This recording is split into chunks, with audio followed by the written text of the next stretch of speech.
Today, let's run through all the different push-up variations. So we're going to start off with the easier ones and then progressively make them harder and harder. I'll do this as a follow-along, so jump in with the easier ones, use that as a warm-up and see how many you can do. Let me know if you have any questions with any of these down in the comments, and let me know if you disagree with the order as well. Now, initially, it's just about strength. Can you get your chest to the floor in a kneeling push-up, then a push-up on your toes? First with the hands elevated, then with the feet elevated, then add in some instability on the rings.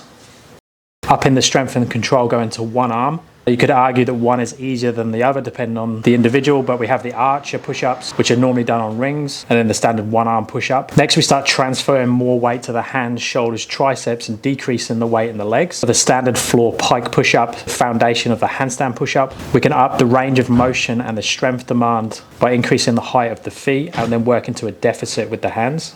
And then it's up into a full handstand position, not yet worrying about balance, but going for a handstand push-up with toes on the wall. Now, strength-wise, the freestanding version is probably about the same as this, if not a bit easier, because we can use the overbalance when we come back up. But if you don't have the balance, then the next progression would be the deficit chest to wall handstand push-up, and then doing the same but freestanding. Now, there are lots of progressions in between these as we learn them, but in terms of full movements from the top going down to the bottom of the push-up and back up again, we would next go to the 90-degree handstand push-up. Let me know down in the comments which variations that you can do, which ones you're working towards, and if you'd like any specific videos on any of them.